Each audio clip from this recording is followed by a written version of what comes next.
और भाजपा सरकार में राज्य मंत्री स्वतंत्र प्रभार बनाए गए बीजेपी पिछड़ा वर्ग मोर्चा के प्रदेश अध्यक्ष नरेंद्र कश्यप ने मायावती के बयान पर निशाना साधा है। मायावती ने आज पार्टी पदाधिकारियों के साथ बैठक में आरएसएस पर आरोप लगाया था कि उस पर नरेंद्र कश्यप का साफ तौर पर कहना है कि बीजेपी भला मायावती को क्यों राष्ट्रपति बनाएगी।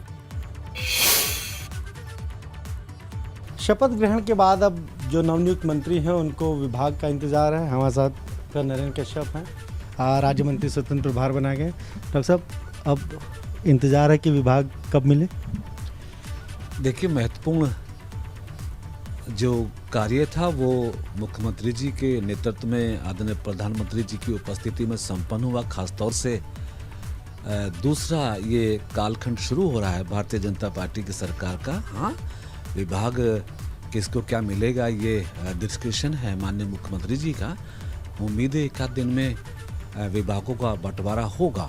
जब चुनाव चल रहे थे तो एक माहौल ऐसा बनाया गया कि पिछड़ा जो बीजेपी से नाराज है और स्वामी प्रसाद मौर्य चले गए, दारा सिंह चौहान चले गए, धर्म सिंह सैनी चले गए और वो जहाँ जहाँ जाते थे यही कहते थे कि पिछड़ा इस बार समाजवादी पार्टी गठबंधन के साथ आने वाला है।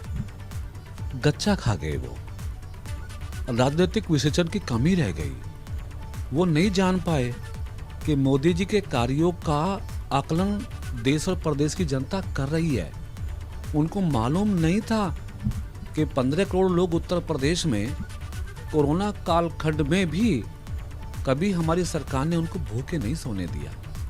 किसानों के खातों में माननीय प्रधानमंत्री जी के द्वारा घोषित योजना का लाभ हम लोगों ने दिया। जनधन योजना का लाभ मिला, किसान सम्मान निधि योजना का लाभ मिला, मुफ्त राशन का लाभ मिला।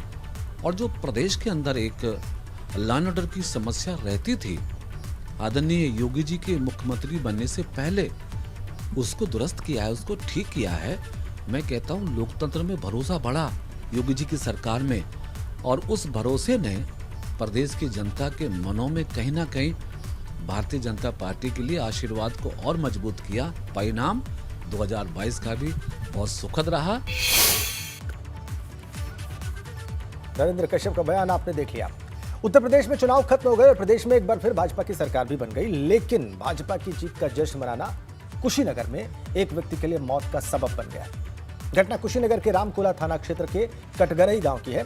यहां पर एक मुस्लिम युवक को कुछ लोगों ने सिर्फ इसलिए पीट कर मार डाला क्योंकि उसने चुनाव के दौरान भाजपा के लिए प्रचार किया था और योगी सरकार बनने पर गांव में मिठाई बांटी थी। कहा यह जा रहा है कि इसी वजह से बाबर नाम के मुस्लिम युवक की कुछ लोगों ने 20 मार्च को बुरी तरह से पिटाई की। इसके चलते गंभीर रूप से घायल बाबर ने आज अस्पताल में दम तोड़ दिया। युवक की मौत की खबर मिलने पर क्षेत्रीय विधायक पीएन पाठक खुद मौके पर पहुंचे और मृतक के शव को कंधा दिया। फिलहाल इस मामले में अब तक किसी आरोपी की गिरफ्तारी नहीं हुई है, लेकिन पुलिस ने पीड़ित परिवार को आरोपियों की जल्द गिरफ्तारी का आश्वासन दिया है। 3 तस्वीरें इस सारे घटनाक्रम से जुड़ी हुई आपकी स्क्रीन पर। मृतक भाजपा कार्यकर्ता की आप तस्वीर देख पा रहे हैं। भाजपा विधायक ने कंधा दिया आज और स्वाभाविक रूप से परिवार में मातम पसरा हुआ है। गहरा दुख परिवारजनों को, और यह सारा घटनाक्रम बहुत अफसोसनाक, चौंकाने वाला भी। मुस्लिम कार्यकर्ता भारतीय जनता पार्टी का मिठाई बांट रहा था भाजपा की जीत पर जश्न मनाते हुए, पीटा गया उसको। 20 मार्च को यह घटना हुई, आज मौत हो गई। परिवारजन कह रहे हैं कि पुलिस में कंप्लेन की गई, लेकिन उसका कोई असर नहीं हुआ, कोई फर्क नहीं पड़ा और आखिरकार इस कार्यकर्ता की जान चली गई। ये बेहद अफसोसनाक। वोट दे दादा बनी योगी बाबा के, तो हमारे साथ गद्दारी कैले वालो और साइकिल पकड़त रह लोग वोट देवे का, साइकिल वोट नहीं किया डाला। तो वही खातिर 4 बजे दिन में हम निकल गए यहाँ झट के डांगी से, गड़ासी से, ईटा से, हथौड़ी से मारल पूरी। अब प्रधान कहला हाँ जे मार दसो, हम देख ले। ये लोग 4 महीने से प्लान बना रहा था इसको मारने के लिए, और धमकी जो दे रहे थे, धमकी पे धमकी दे रहे थे। और उसके बाद से एक दिन पथराव किए, इसका घर फर तोड़ ताड़ किए पूरे मारने वाले लोग जितने भी थे सर। उसके बाद से इसको मौका ढूंढ रहे थे कब मारे कब मारे सर। ये बस ये बीजेपी के प्रचार प्रसार में लगा हुआ था और इसके लिए ये लोग बहुत मतलब इन लोगों का पूरा मतलब गुस्सा सर पे चढ़ गया था कि अब मार देंगे तब मार देंगे।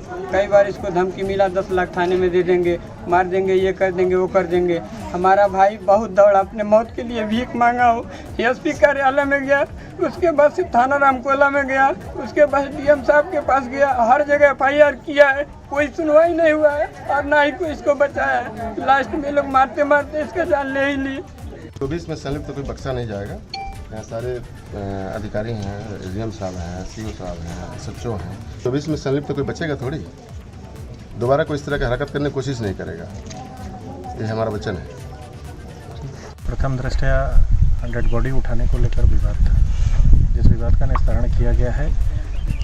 परिजनों द्वारा FIR लिखा दिया गया है, सुसंगत धाराओं में FIR दर्ज हो गया है। अभी इन लोगों द्वारा बताया गया कुछ और लोगों का नाम ये लोग देना चाहते हैं, विवेचना में वो नाम टेकअप किया जाएगा और न्याय व्यवस्था में विश्वास रखते हुए कड़ी से कड़ी सजा दी जाएगी।